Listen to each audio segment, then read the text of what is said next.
la parte de filosofía moderna. Pero, a ver, en este caso comparto mi pantalla y hacemos como siempre veníamos realizando un repaso de la clase anterior. Acuérdate que la clase previa hemos desarrollado lo que viene a ser, en este caso, lo que viene a ser ilustración. Sí, gracias. Ya, ahora sí vamos. Perfecto. Vamos bien. A ver, ilustración semana 6. ¿Ya? Pero previo al repaso de la semana 6, hoy día nos toca esto, Kant y Hegel. ¿Qué dije yo? ¿Qué semana, aparte de las 7, ¿no? Se estudia sobre el tema del conocimiento. Semana 7 viene Kant, pero hay una semana previa a esta en donde se habla del tema del conocimiento, de dónde parte, cuáles son sus orígenes, ¿recuerdan? Obvio, no es la semana 6, porque en la semana 6 hemos desarrollado la etapa de la ilustración, ¿sí? ¿Recuerdan en qué semana hablamos, no? Uno conoce a partir de su razón, otro conoce a partir de su experiencia,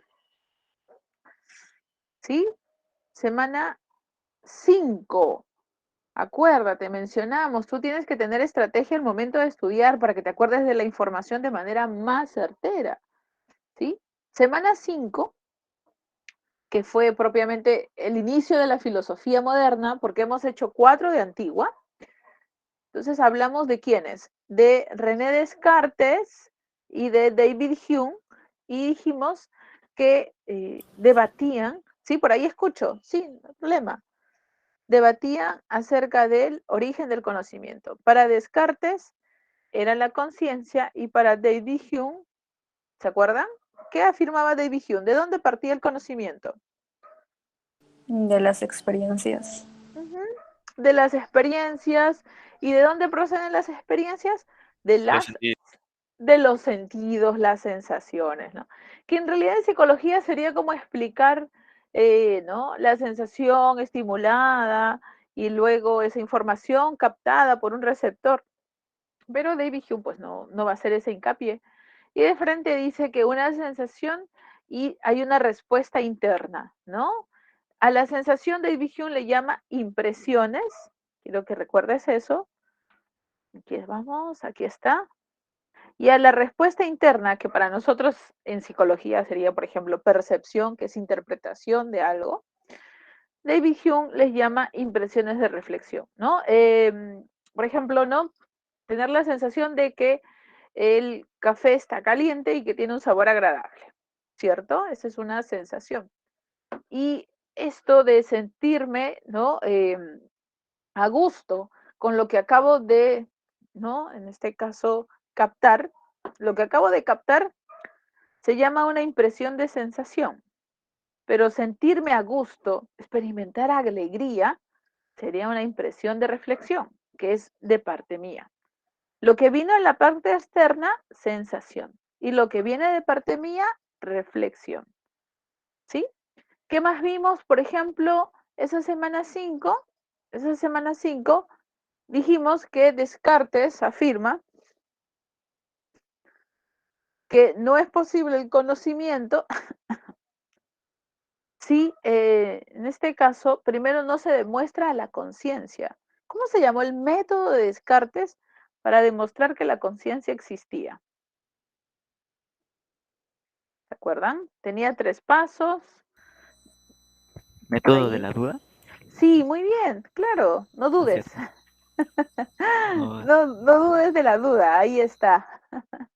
La duda consistía en 3 pasos a través de los cuales negabas las cosas sensibles. Negabas el mundo porque podías estar en el estado de sueño y no de vigilia, ¿no? Y podías confundirte. Y duda de la validez de las demostraciones matemáticas porque el famoso genio maligno te puede estar engañando. Entonces, todo este proceso lo que habías hecho dudar, pero no dudabas así nomás, sino dudabas método, ¿no? Paso a paso.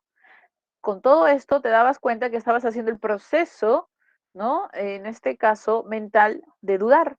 Por más que dudabas de todo, te dabas cuenta que estabas haciendo todo este proceso mental de dudar. Y en tanto dudas, estás realizando otro proceso cognoscitivo llamado el pensamiento.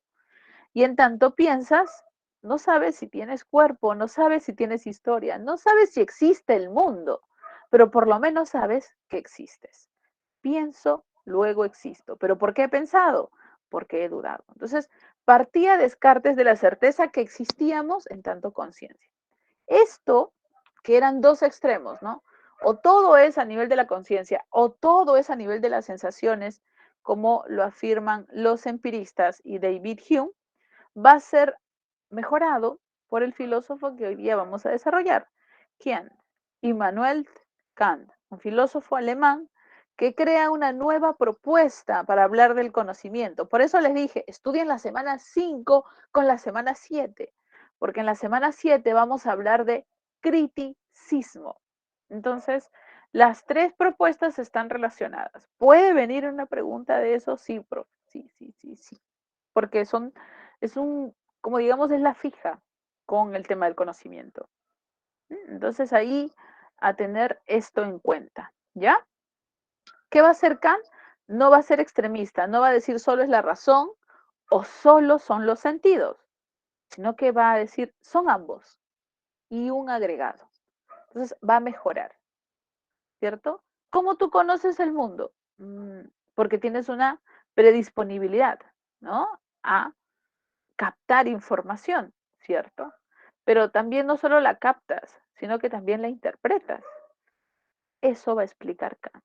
Cómo yo interpreto el mundo. No solamente veo los números, no solamente veo las fórmulas, las comprendo y luego las uso. Correcto. Eso explica Kant. El conocimiento es un proceso activo en donde no solamente reflejamos, porque sería que fácil, ¿no? El profesor hace algo y yo inmediatamente mi memoria lo capta y lo va guardando así como por episodios. No, el sujeto produce. Eso es lo que va a explicar Kant cuando hagamos el giro copernicano. ¿Mm?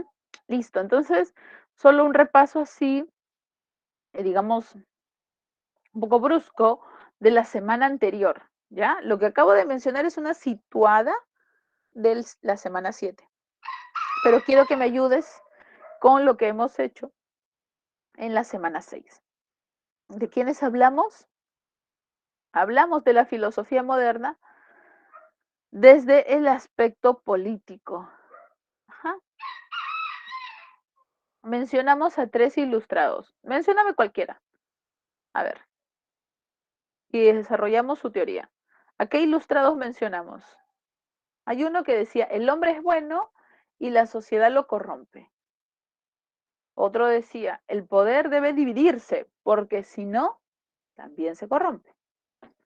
Y otro decía, hay que tener paciencia, dialogar entre nosotros, porque si no, no habría tolerancia. Son 3 filósofos.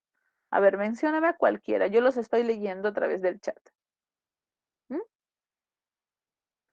¿Quién decía somos buenos y la sociedad nos corrompe? A ver, ¿por ahí los recuerdan? Bueno, sus nombres son en francés. Montesquieu, Rousseau. Ya, muy bien, sí, está muy bien lo que acabas de decir, Freddy. Montesquieu es el último de aquí, el de la división de poderes. Rousseau es el que dice, el hombre es bueno y fue la sociedad quien lo corrompió, por tanto él está en contra del progreso. Y el último que estabas tentando descubrir y recordar es Voltaire, ¿no? ¿no? En este caso, François-Marie Arouet, así también llamado.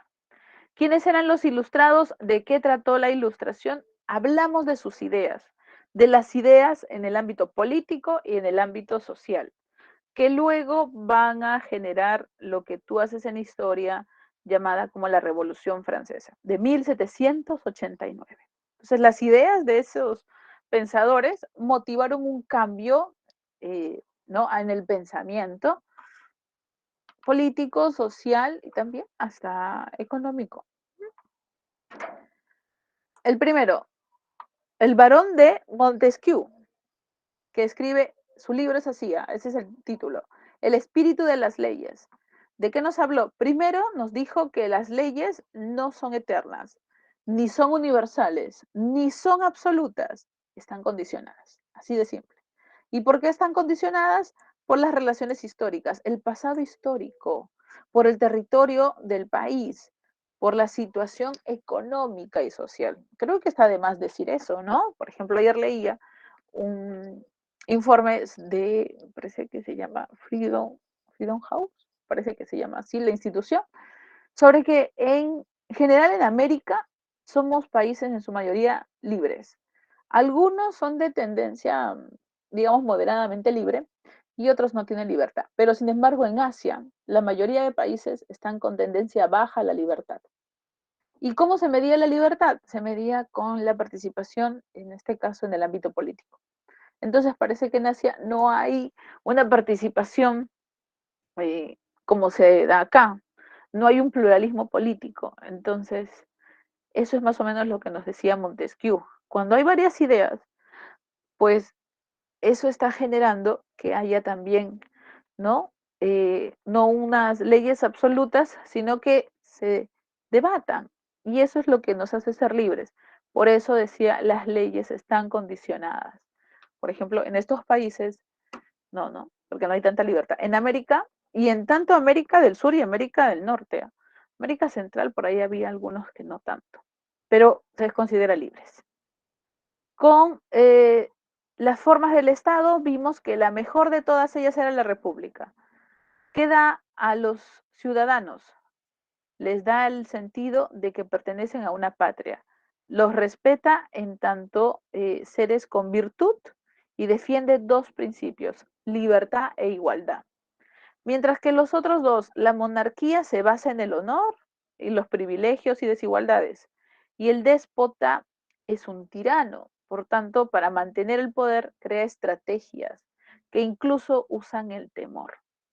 Y con Montesquieu también hablamos de la división de poderes. ¿Por qué es bueno dividir? ¿Qué tipo de gobierno? A ver, la pregunta sería, ¿qué tipo de gobierno dividiría el poder si el poder es mantener un equilibrio para asegurar la libertad?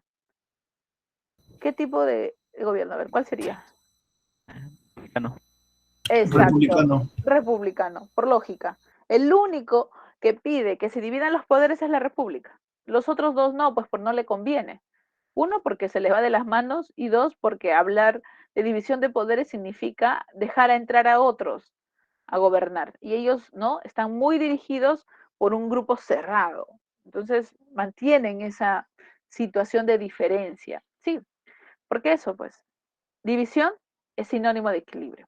Con Voltaire, que era el más complejo de recordar, te tienes que, digamos, situar no en política, sino en crítica religiosa.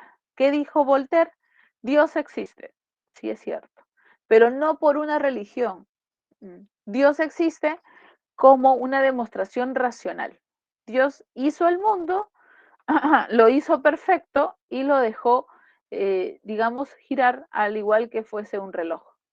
Lo dejó avanzar, lo dejó que por sí solo, ¿no? Funcionase y se retiró. Por tanto, el universo, como es perfecto, preciso, así como un reloj, existe porque Dios lo inventó. Y si no existiese Dios, gracias a que existe el universo, habría que inventar a Dios. ¿Cómo se llama esta propuesta? Deísta. ¿Con quién compartía esta propuesta Voltaire? Con Newton. exacto, ¿no? Y ha venido varias veces con el gran Newton. Y algo más que pidió Voltaire es tolerancia. Tolerancia para evitar conflictos como el que vimos con el joven Jack, ¿no? Al que se le juzgó por una religión distinta, y tolerancia como la posibilidad de entendernos. Nada más, miren, tolerancia como hasta sentido común. Difícil para ese momento, pero para Voltaire necesaria. Y el último filósofo ilustrado fue Juan Jacobo Rousseau. Este es su libro y a la vez es la teoría. ¿Cómo se llama? Contrato social. ¿Ya? Ahora, Rousseau estaba fastidiado con la sociedad de ese momento y es por eso que dice, nosotros fuimos nobles y la sociedad como está ahora nos corrompió. Y él está también en búsqueda del origen de la desigualdad entre los hombres, es decir, en qué momento unos dicen que tienen que tener todo y les niegan a otros la participación. Y entonces Voltaire crea un artificio. El artificio se le llama el buen salvaje. un artificio para la historia, porque no conocemos el punto de partida, ¿no? En qué momento la civilización comenzó a andar. Pero Voltaire se sitúa en un momento como que en el día cero. Y en el día cero vivía el buen salvaje. Pero ¿en dónde vivía? En el estado de naturaleza. Es decir, en donde no había industria, no había guerras, no había sociedad, no había lenguaje, no había domicilio, no había pertenencias. ¿Y cómo eran los salvajes? Nobles, amor, ¿no? De sí, es decir, querían sobrevivir y eran compasivos con los demás seres vivos. ¿Cómo de estos inocentes seres se pasó a la actual sociedad? Eso es lo que encuentra Voltaire. Según él, este principio se distorsionó cuando apareció la técnica y la propiedad privada. Una propiedad privada que apareció de manera incipiente y fue haciendo que se formasen unos grupos. Y estos grupos se empezaron a coordinar entre ellos y así unos empezaron a dominar los recursos y otros pues no entendían qué sucedía. Y de esa forma se da la primera sociedad injusta. Y por tanto, dice Rousseau, hay que refundarla, hay que escribir un nuevo contrato entre la sociedad. ¿Y qué es lo único que te pide este nuevo contrato social? Que renuncies a los intereses individuales. ¿Con qué fin? La solidaridad. Porque si tú renuncias y los demás también, van a buscar algo que beneficie a todos, el bien común. Y además todos van a poder expresarse con la misma, ¿sí? Con el mismo valor. Nadie ni tendrá más ni tendrá menos. Y de esa forma estaríamos en una sociedad que mantenga, ¿no? El equilibrio, que es lo que buscan todos los ilustrados. Solo renuncia a tu interés individual para que obtengas un bien para todos, el bien colectivo o el bien común. Respondo algunas preguntas. A ver, primera, según Rousseau, el hombre tiene una tendencia natural a la bondad, ¿sí? Que se opaca cuando surge la idea de la propiedad. Y esta es el origen de qué? No es la A, no es la B. A ver, el origen de la propiedad que origina entre los hombres. Igualdad La entre D. los hombres. ¿De? La de. Muy bien, la desigualdad entre los hombres, ¿no? Que hizo que los buenos salvajes empezaran a ver distintos, egoístas. ¿Mm? Rousseau afirma que es necesaria una mirada crítica a la sociedad del siglo XVIII, pues, al rey y su corte. Y pues en esta sociedad se ha reafirmado la jerarquía entre personas y las diferencias. Acepto. Ah, muy bien, ¿no? Claro, para esto es necesario renunciar a los intereses individuales y firmar el nuevo contrato social. Perfecto. Vamos con otra pregunta. Según Montesquieu, es necesario promover un régimen que mantenga protegido, bajo cualquier circunstancia, el derecho de la libertad. Este es el republicano, pero existen, dice, otras dos formas de gobierno. Aparte de la república, ¿cuáles son las otras dos formas de gobierno según Montesquieu? Monárquico y despótico. Perfecto. Monarquía y despotismo. Perfecto. Terror, privilegios. A ver. 6. Montesquieu, el espíritu de las leyes, así se llama su libro, detalla el régimen de gobierno y las conclusiones de las ¿no? leyes positivas. A ver, veamos si esto es cierto. Dice, las leyes se elaboran de acuerdo al clima, la geografía y la tradición, correcto. ¿El poder ejecutivo elabora las leyes? No. Claro, eso sería el legislativo, ¿no? Eso también lo sabemos por un poco coyuntura. ¿El legislativo diseña, discute y elimina leyes? ¿Sí? Claro que sí. Sí. Cuando ven esas discusiones entre sus congresistas, esto es cierto. Entonces sería correctas la 1 y la 3. La C. Y nos vamos con la 9. Según Voltaire, la guerra que lleva varios siglos entre palestinos e israelitas solo cesaría e israelíes si ambas partes practican o expresan Tolerancia. Tolerancia. Ujú, correcto. Y el siguiente enunciado. Si Dios no existiera, habría que inventarlo, pero la naturaleza entera nos dice que existe. ¿Qué posición está mostrando según Voltaire? Deísta. Deísta.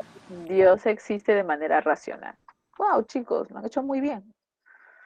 La verdad es que están Perfecto.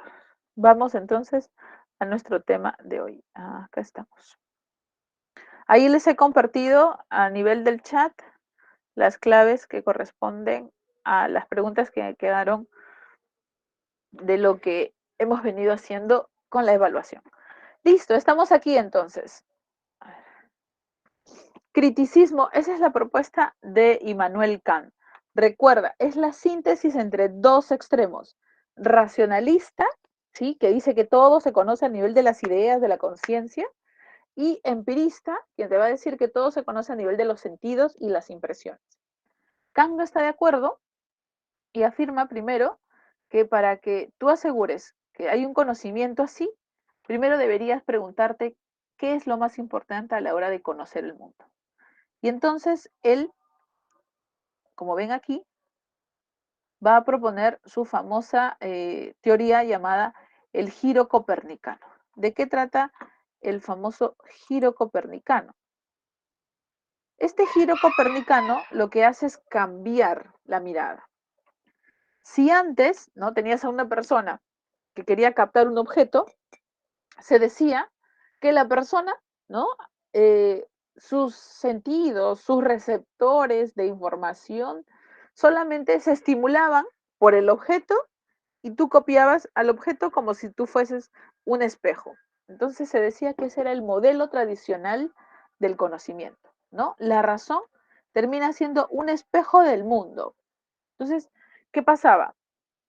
Varias personas trataban de copiar lo más parecido al objeto, ¿no? De reflejar, pues, porque somos eso.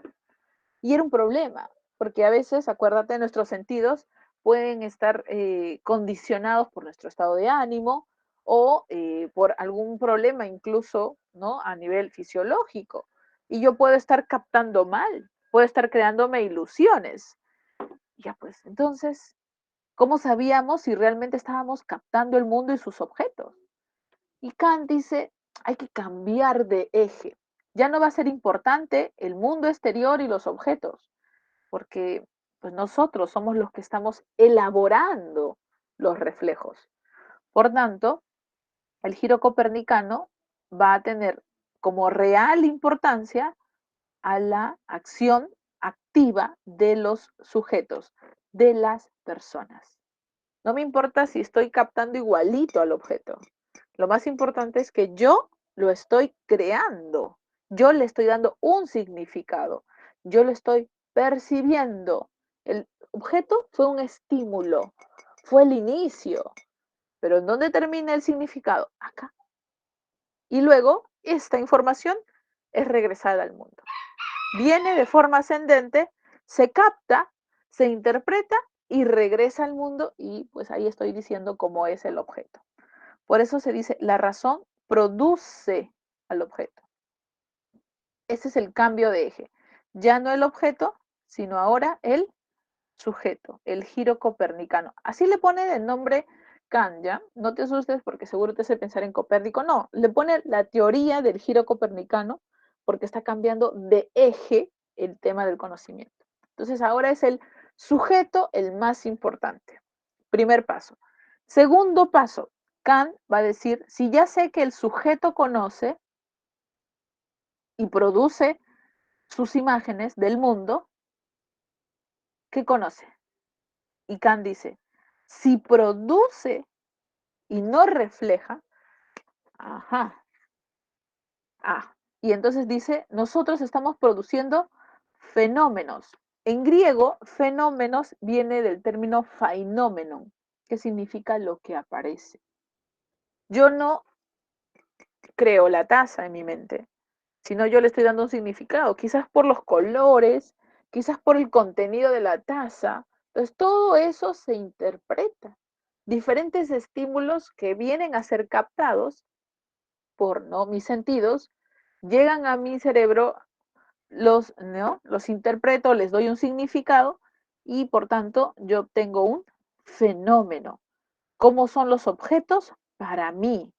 Pero primero he tenido que percibirlo con mis estímulos. Si es que no hay percepción del mundo, no hay objeto. Por eso dice, ¿no? Los fenómenos se captan a través de la experiencia. ¿Con eso qué está quedando Kant? con eso le está dando razón a Hume, que el mundo podrá ser muy complejo, las fórmulas, pero si no tienes tus sentidos para verlas, para oírlas, ¿no? O para acercarte a saber cómo son, no hay primer momento del conocimiento. Todo entra por los sentidos. Y es con los sentidos con los que capto el mundo o los fenómenos. ¿Y qué queda fuera de mis sentidos? Los nóumenos. ¿Qué es nóumeno, profesora? Son esencias. Son como, por ejemplo, la libertad. Yo no puedo decir que la libertad, al igual que la taza, yo puedo saber su color, su textura, su sabor, su olor. No, pues, esos son experiencias sensoriales y que luego me van a producir un fenómeno cuando las interprete. Pero ya la libertad, no, porque la libertad es un número, es una esencia. Si yo hablo del alma, a ver chicos, pregunta, ¿sería un fenómeno o un número? El alma. El alma humana. Númeno. Sí, número, siempre. El alma humana, un número. Acariciar una mascota. Fenómeno. Fenómeno. Fenómeno, exacto. Toda experiencia sensorial, fenómeno. ¿Sí? Escuchar canciones, fenómenos, ¿cierto? Porque luego tú las vas a interpretar. ¿Te gustan, no te gustan? ¿No? Eso ya depende de ti. Por eso el fenómeno es lo que viene hacia mí, lo que yo cree, ¿cierto? Ahora, seguimos. Luego de que, dice Kant, el sujeto conoce. Ya sé que conoce. Ahora, ¿y bajo qué condiciones conoce el sujeto? Conoce en cualquier momento, de manera desordenada, luego esa información, ¿cómo se almacena? No, hay dos condiciones para que el sujeto tenga experiencias del mundo. Facilísimas. Ustedes creo que las conocen incluso más que nosotros. Solamente son las condiciones espaciotemporales. Porque luego, ya, tú captaste el objeto. Fue hasta, ¿no? Tu cerebro, al hemisferio encargado de recibir toda esa información, sea el cual sea, la interpretaste, creaste una percepción. Y luego, ¿no? Esa información ya se quedó en ti, es decir, se alojó en tu memoria. Y luego quieres acordarte, ¿no? Quieres, digamos, tú has captado el color de algo que te gustó, la forma. Y luego tú vas a ese mismo sitio y quieres volver a verlo porque te agradó. Pero tienes que usar tu memoria y la información que tienes para recordar cómo era. Claro. Esa evocación de información tiene un paso llamado localización. Cuando localizas, ¿en qué momento lo captaste? Sea lugar y fecha, estás cumpliendo las condiciones.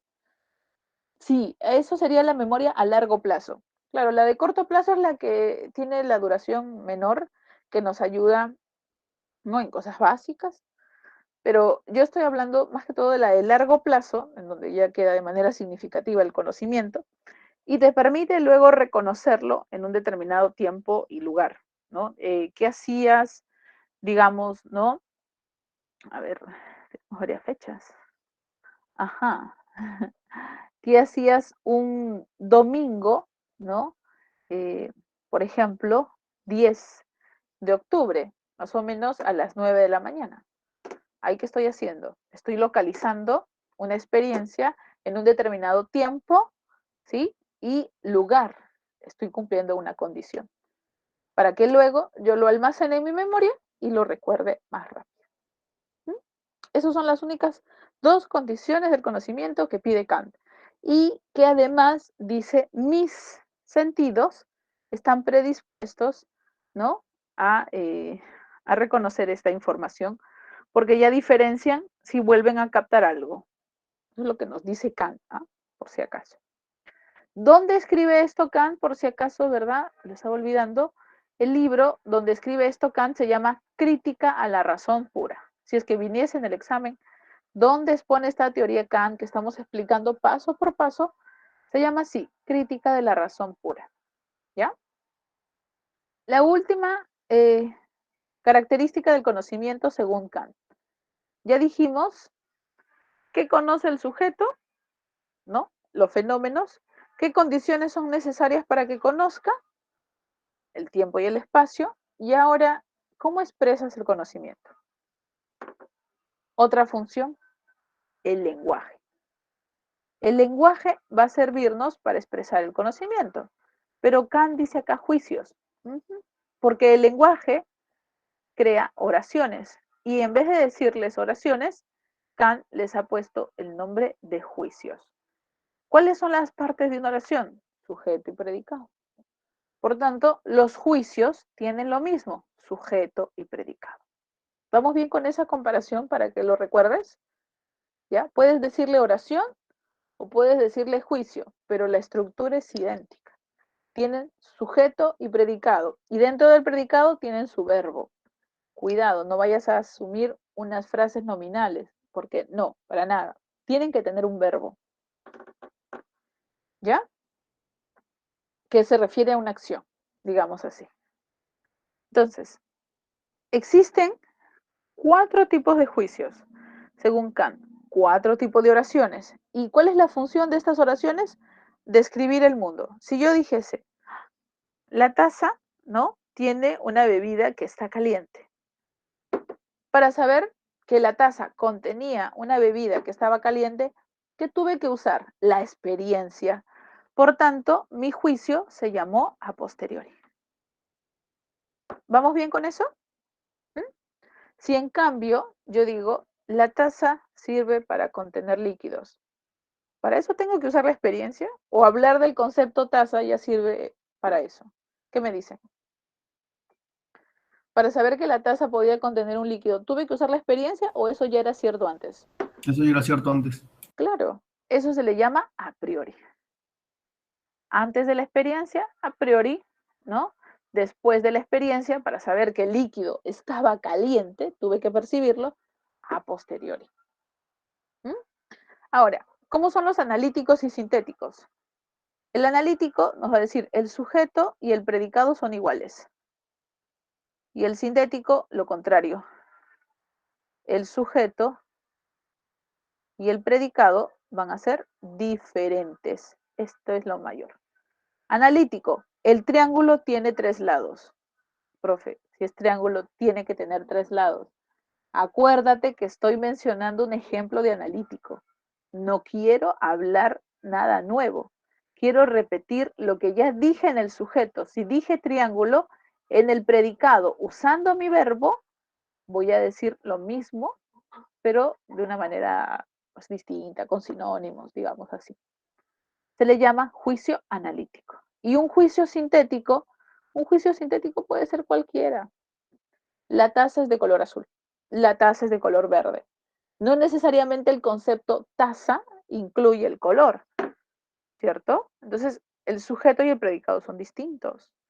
Pero si yo dijese algo del concepto taza, ¿no? Como la taza sirve para contener líquidos, no, pues, contener líquidos puede estar dentro del concepto taza. Si digo lo mismo, analítico. Si aumento información, sintético. ¿Sí? Ella, hay una canción, ¿no? No, es un grupo, me parece. Ella baila sola, me parece. Estaba justo escuchando. Un juicio sintético. Ella es un pronombre femenino. ¿Analítico o sintético? Ella es un pronombre femenino. Esa es la oración. ¿Qué me dice? Analítico. Porque necesariamente ella es un pronombre femenino. Estoy repitiendo la información. ¿Se dan cuenta? Analítico. Pero cuando ya dije ella baila sola, que me acabo de acordar el nombre de un grupo español, es sintético, ¿no? Pues porque puede bailar acompañada. No necesariamente por ser una mujer, necesariamente va a tener que bailar sola. Aumenté la información. ¿Sí? ¿Vamos bien con eso? Puedes también colocar ¿no? figuras geométricas y también entra ahí. Puedes colocar situaciones de la vida diaria, también son sintéticas. Ahora, lo que hace Kant es relacionar. Situaciones de la vida diaria se les llama sintéticas a posteriori, porque has tenido que hablar del mundo, describirlo, aumentar la información y has tenido que usar a tu experiencia, ¿no? Como decir, mi mascota, ¿no? Está jugando. No necesariamente, ¿no? Las mascotas tienen que jugar. No, simplemente estás describiendo el mundo y estás usando tu experiencia para decir que sucede eso. Porque en otros momentos puede estar durmiendo o puede estar, ¿no? En otra situación. Tuviste que usar tu experiencia. Sintético a posteriori. ¿Y cómo son los analíticos a priori? Los analíticos a priori son oraciones que expresan verdades de conceptos, como por ejemplo el triángulo tiene 3 lados, es analítico y para saber si eso era cierto, no usaste la experiencia a priori. ¿Sí? Son información de conceptos y son también las fórmulas matemáticas. ¿Por qué? Porque las fórmulas matemáticas son fórmulas, son una estructura. No necesariamente están describiendo el mundo, están describiendo una situación, en este caso, en cuanto a ellas mismas. Y por tanto son verdaderas antes, ¿no? Por eso se usan como principios para demostraciones. Estos son oraciones o juicios analíticas a priori. ¿Ya? Acuérdate, están relacionadas. Kant usó esto para llegar a algo que le interesaba. Yo acabo de decir algo y ustedes quizás lo están notando. Analítico a priori es la fórmula, pero ¿y cuando uso la fórmula para hacer una demostración? Ya no es analítico a priori. Se le llama sintético a priori. ¿Por qué? A priori es porque tengo que usar a la fórmula que era verdadera antes de la experiencia, como la fórmula del MRU. Pero para saber, por ejemplo, en el caso de, ¿no? El tipo de velocidad que relacionaba a dos objetos, yo quería fijarme en este dato de la experiencia. Entonces, como es algo de la experiencia y como me va a dar información adicional, cuando digo adicional, es que va a aumentar, se convierte en un juicio sintético. No estoy explicando la fórmula, estoy usando la fórmula para una situación. Entonces, al usarla para una situación sintética, basarme en la fórmula, en este caso, a priori.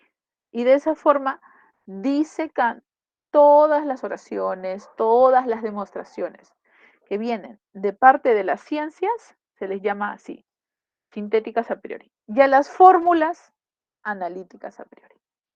¿Mm? ¿Vamos bien ahí? Por ejemplo, en lógica, que vamos a hacer la semana 16, 16, 17 y 18, vamos a explicar una semana lo que son las equivalencias notables. Tú, por ejemplo, las mencionas en álgebra. Nosotros usamos de dos tipos, las tautologías, que son las primeras, las equivalencias, y las implicaciones, ¿no? Está hablando de equivalencias. Perdón, son las tautologías, dentro de las tautologías, las equivalencias y las implicaciones. Las equivalencias las usas para álgebra, pero las implicaciones notables son algo novedoso para ti, que son las famosas modus ponen, modus tollens, ¿no? Ahora, yo primero, antes de usarlas, voy a explicarlas, ¿no? Voy a decir, en este caso, P, por ejemplo, entonces Q, puedo decir P, entonces Q, afirmo P y por tanto me tiene que dar de resultado Q. Entonces, ¿ahí qué estoy haciendo? Explicando la misma fórmula. No estoy aumentando información. Al explicar la misma fórmula, y como esto es verdad, porque es una fórmula llamada modus ponens, es un juicio analítico a priori. Si yo uso esta fórmula del modus ponens para, ¿no? Llegar a una nueva conclusión, ya no es analítico a priori, sino es sintético a priori. Cambió. ¿Qué cambió? El aumentar la información por repetirla. ¿Vamos bien con ese concepto? ¿Qué tal vamos con eso? Sí, no, a medias, frío, tibio. ¿Qué me dicen? Bueno, Ahí. Ya. Entonces, acuérdense, porque Kant es lo que, digamos, desarrolla en su mayoría, ¿no? Todo el libro quiere hablar, ¿no? El libro que tiene más de 600 páginas, nos habla de el conocimiento para terminar diciendo que las formas de cómo se expresa el conocimiento matemático y Teoría es sus... experiencia, ¿no? Posteriori. No, al revés. La Ah, experiencia es a posteriori, a priori es sin experiencia. ah, sí. Ujú. Por ejemplo, a posteriori yo sé que mañana, ¿no? Por la mañana habrá sol. ¿Por qué digo a posteriori? Porque yo no estoy segura si mañana de verdad hará sol. No necesariamente por ser de mañana hace sol. Imagínate que estamos en invierno. No necesariamente, ¿no? De que saldrá el sol, sí, pero yo estoy diciendo hará calor. No, no. Pero yo sí puedo decir a priori, ¿no? Yo puedo decir a priori mañana habrá un atardecer. De hecho, porque todos los días hay atardeceres. Yo no tuve que tener la experiencia de saber que había atardecer. Por ser un día, tiene que haber atardecer. ¿Sí? ¿Vamos bien con eso? A priori es antes.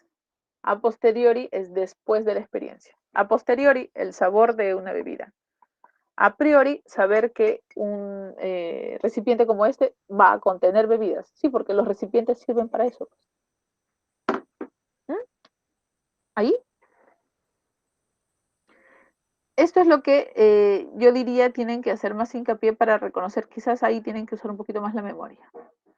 No me gusta, no apelo a la memoria, pero van a tener que un poco practicar estos juicios.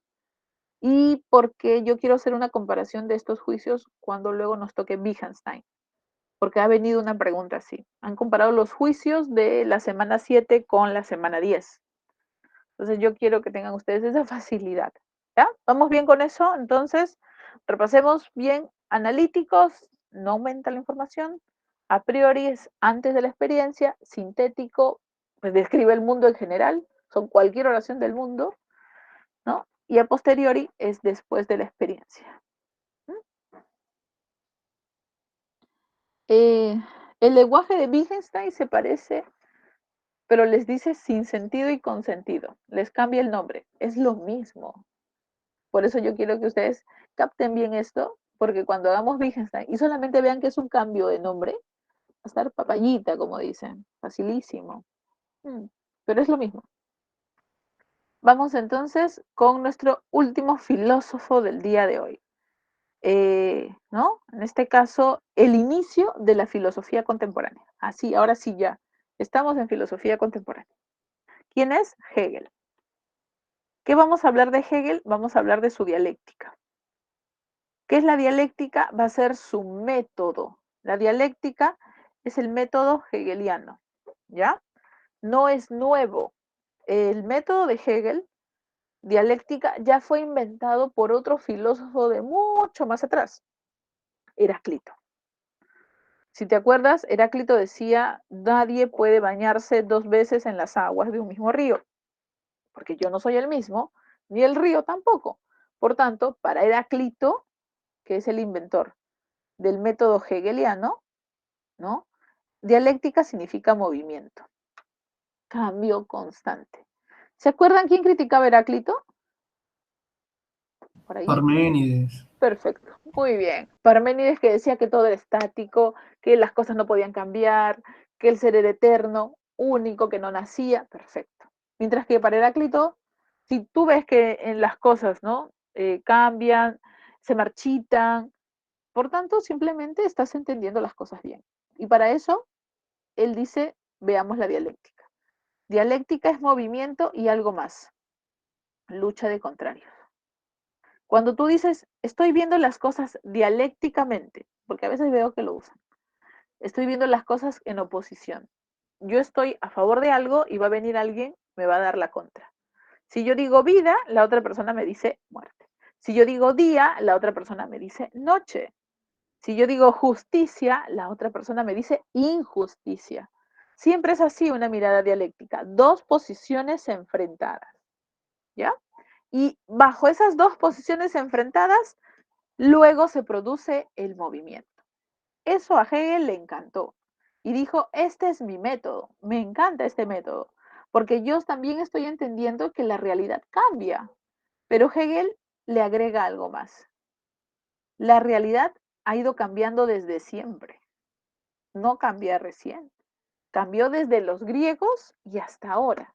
¿Cómo se llama todo eso? Se le va a llamar historia.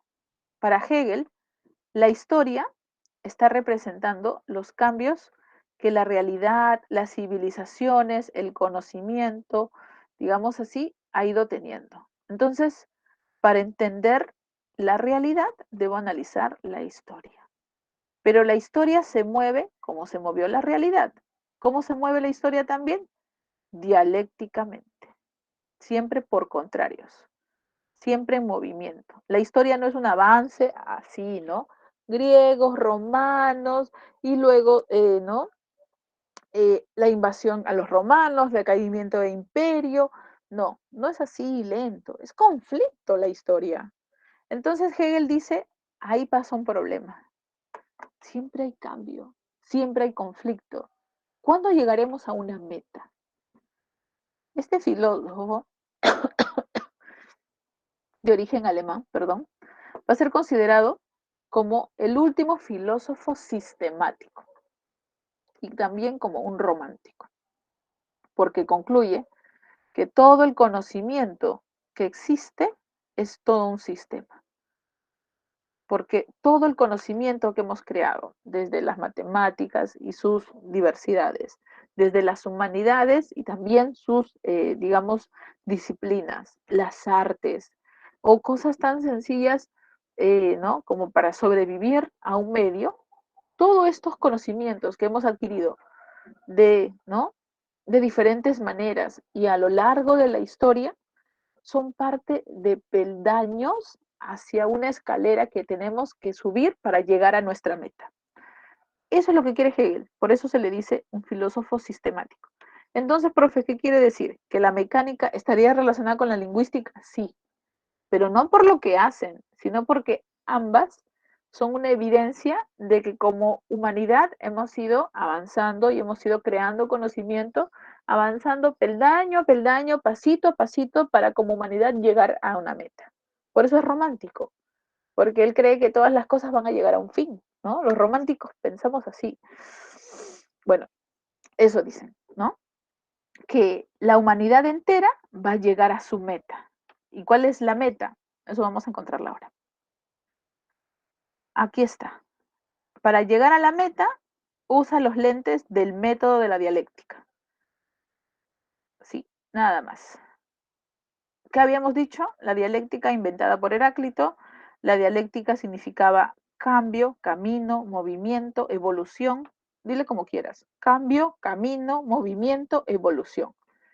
La dialéctica tiene 3 pasos: tesis, antítesis, y Hegel le agregó un tercero, síntesis. En un inicio solo tenía 2, ahora tiene 3, y me va a ayudar a encontrar el sentido de la historia humana, la meta de la historia humana, porque la dialéctica son unos lentes que me permiten ver cómo las cosas están cambiando. 3 pasos que son tesis, afirmación, síntesis, negación del primero, y, perdón, antítesis, negación del primero, y síntesis, superación de los 2 anteriores. Les hago un ejemplo. Tesis, yo voy a decir semilla, ¿ya? Semilla de una planta cualquiera. Ese es mi primer momento. Antítesis es la contradicción del anterior. Entonces, si tesis es semilla, antítesis, no puedo cambiar de especie, tengo que seguir en la misma, pero quiero que cambie la semilla.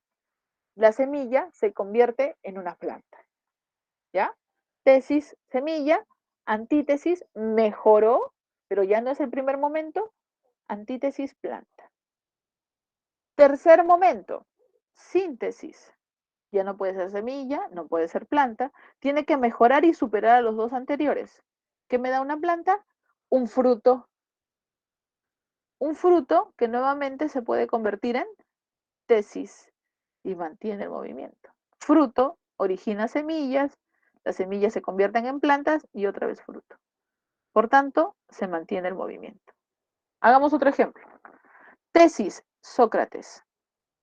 Mencióname al filósofo, discípulo de Sócrates, que lo superó y sigue siendo filósofo. ¿Aristóteles? ¿Uno anterior? El maestro Platón. de... Perfecto, Platón, muy bien. De Sócrates, su antítesis, Platón. Y de Platón, la síntesis, es decir, la mejora de ambas propuestas, lo adelantó su compañero Aristóteles. Pero con Aristóteles acabó la filosofía, ¿no? Aristóteles nuevamente se vuelve a convertir en tesis y vendrá otro filósofo que lo mejore y a su vez otro que los mejore a ambos. Y así se mantiene el movimiento. Siempre son tres momentos. ¿Mm? Tres momentos que mantienen el movimiento. Acuérdate, son los lentes para entender la historia. Sí, vamos bien con con este concepto de Hegel. Acuérdate que siempre es superación, siempre es, ¿no? Digamos, un cambio. Por ejemplo, tesis sería un rey, ¿sí? Alguien que gobierna, uno solo. Antítesis, digamos que sea un consejo, es decir, que ya no gobierne uno, sino que gobierne un grupo de personas. ¿Mm? Y síntesis no es ni uno ni es un grupo, que gobiernen todos. Una democracia. Síntesis. Pero la democracia no es lo último que hemos creado en formas de gobierno, no, pues sigue el movimiento. La democracia que fue síntesis ahora se va a convertir en tesis y habrá otro momento, otro tipo de gobierno que supere a esta forma, siempre manteniéndolo así. ¿Mm? Hegel aplica esto y vamos a hacerlo de manera un poco brusca. Esto aplica este concepto de la dialéctica a el ser humano y lo entiende de tres maneras. ¿Por qué tres? Acuérdate, porque son tres pasos de la dialéctica, son súper sencillos. Primero dice, ¿qué es el ser humano? Primero, es un animal biológico. Tesis. Antítesis, tiene que ser algo que supere a ser un animal biológico. Ya, no es un animal biológico, nada más que tiene que ver por sus instintos, como comer, dormir, reproducirse, sino que antítesis es un animal racional. Perfecto. Ya, antítesis. No es un animal biológico, no es un animal racional. Síntesis es superación de ambos. No solamente instinto, no solamente razón, sino que también tengo que vivir con otros. Pero en ese convivir con los otros no me voy a olvidar de mí mismo. Sigo teniendo necesidades. Entonces, dice Hegel, eres un ser social, que satisfaces tus necesidades en la medida en que demuestras a los otros un vínculo de respeto racional. Sigue siendo racional, sigue siendo instintivo, pero ahora te has vuelto en un ser que convive con otros como tú. Eso te define como ser humano. ¿Qué usaste para entenderte? El método de la dialéctica. ¿Vamos bien con eso? Y lo último que nos dice Hegel en este último minuto, habíamos dicho que él es un romántico y que quiere saber por qué la historia de la humanidad está avanzando. En este caso, usa el método de la dialéctica para entender a las civilizaciones enteras y el origen de la comunidad. Y dice, si los seres humanos eran seres sociables y se unían en comunidad, quiero saber cuál es el significado de comunidad. Primero, tesis, a ver, afirma algo de la comunidad. Ya, las comunidades antiguas se unían para darle a todos un bienestar. Entonces las comunidades antiguas pensaban en el bien común. Antítesis, supera ese significado primero, da algo en contra. Anti es en contra del primero. No puede ser el bien de todos. En las sociedades modernas, ¿no? Sigues avanzando en la historia, se busca el bienestar individual. Mira, contradictorio al primero, ¿eh? Del bienestar común en la etapa antigua al bienestar individual en la edad moderna. Ya, no es ni tesis ni antítesis. Tercer momento y último, síntesis. No es el bienestar de todos ni individual, sino la solidaridad con los otros. Significa que a medida que yo, ¿no?, me preocupo por mí mismo, también me preocupo por el bienestar de los otros. Eso es el fin de la comunidad. Y de esa manera, dice Hegel, llegaríamos al fin de la historia. Si comprendemos que como sociedad deberíamos cumplir este requisito. No olvidarnos de nosotros, no olvidarnos de los otros, pero seguir conviviendo en grupos humanos. Y así acabaría la historia, dice Hegel. Acabaría por fin el cambio dialéctico. Pero en la actualidad no llegamos a una forma de gobierno ni a una forma de sociedad que comprenda esto. O somos muy comunitarios o somos muy individualistas. Seguimos en tesis y antítesis. Lo que quiere Hegel es que la historia no termine con el fin del mundo, sino acabe la evolución. Listo, chicos, ahí acabamos con Hegel y su cambio constante con el método dialéctico y estamos dando inicio a la época contemporánea. ¿Sí? Cerramos grabación. Profe Hegel,